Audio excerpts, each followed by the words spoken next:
So I'm ashamed to admit this, but maybe you've done this too. Months ago, and I mean months ago, I bought this journal and I thought to myself, I'm gonna be this healthy journaling girly and I'm gonna write all my thoughts and have a record of my days and yada, yada, yada, especially because I'm currently pregnant and I really wanna take care of my mental health. And my therapist has literally said to me, Abby, you should be journaling. I even started vlogging some of the process because I was so certain I was gonna change my life. I was like, this is gonna be a video called, I journaled for a year and here's how it changed my life.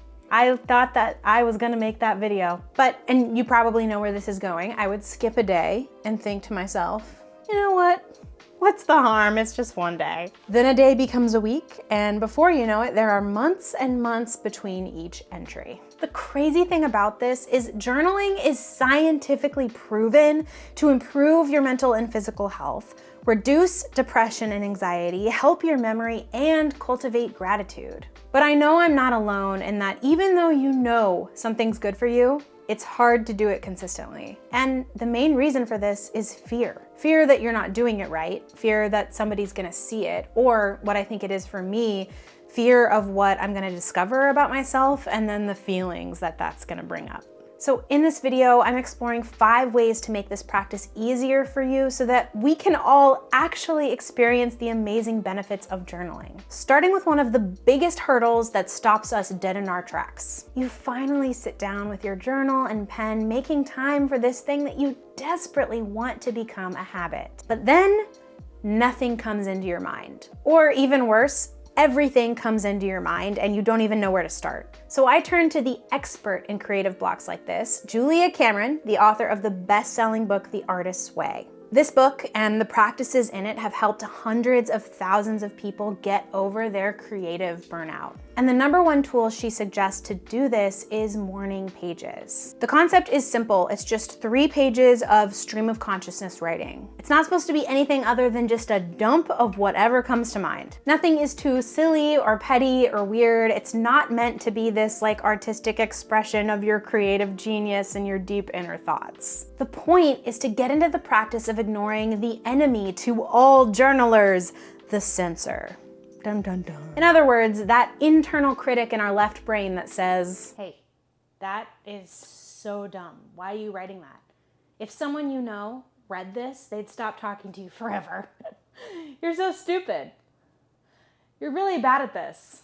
You should give it up. The answer to defeating this little meanie inside of you is with way #1, just write. And every time those mean thoughts come into your head, just remember, it's not the truth. It's just the nasty opinion of some schoolyard bully. And once you get into the practice of shutting the censor down, you can venture into other forms of journaling. In fact, for me, having a list of different ways that I could journal that day totally changed the game. Because sometimes you just don't feel like doing a stream of consciousness thing, or even the status quo of journaling, sitting down and writing like, how was your day? What did you do that day? One of my favorites is just writing a story. I always have 1 or 2 fantasy ideas cooking in my brain, so it feels really good at the end of the day just to randomly write out one of those scenes that's in my head. But if that's not your cup of tea, here are some practices that you can add to your journaling list. Free association. You start with a word, write down your associations, and see where it leads and what patterns or connections are visible. Letters to your past or future self.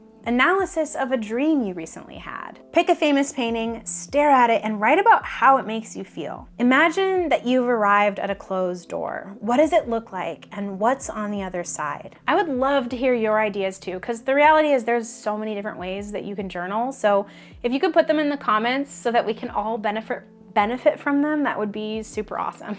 But if you're like me, the writing part isn't the only thing stopping you from journaling, because it's really hard to write when your dog's begging you to go out and your baby is screaming to be held and your trash can is full and it kind of smells and there's stuff all over the floor. Which is why way #2 is all about combating this problem by picking a set place and time for you to journal every single day. But the key here is the place and time need to be attainable, because if your goal is to write in a perfectly clean home with a perfectly zen family and everything is right and your cup of tea is the perfect temperature, it's just not gonna happen. The setting doesn't have to be perfect, but it does need to make you feel good and be easily repeatable. For example, my attainable routine, at least right now, pre-baby, starts after my nightly shower. When my work is done, my dog is put to bed, I turn on the lights, I make it an environment, and I sit on my bed in my clean PJs, and I write for 10 minutes.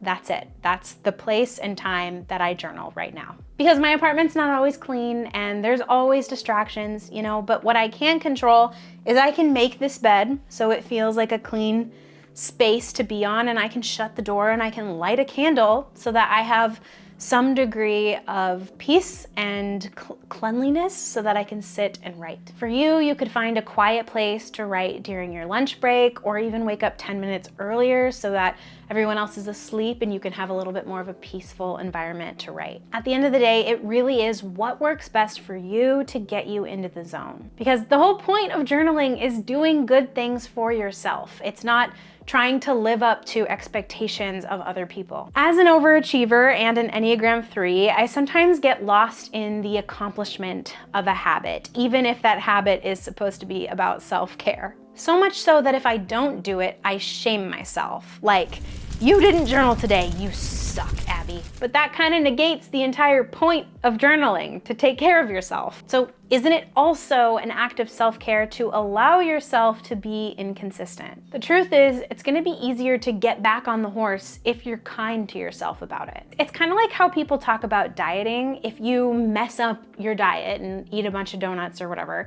it doesn't make sense to just give the whole thing up entirely. Just start fresh the next day. So way number 3 is to forgive yourself for skipping a day. It's literally fine. And that gentle way of treating yourself also applies to your actual journaling practice, especially if you're talking about something painful. Like, yesterday, I had a dream that everyone in my life was telling me that they didn't want to be friends with me, and I woke up so upset. But diving into the feelings behind that dream, this deeply rooted fear that, I am not a good enough friend and that everyone's gonna abandon me, that also made me upset. Journaling about it made me feel kind of icky. And that's what journaling does. It unearths that stuff. It's what makes it so beneficial and so difficult.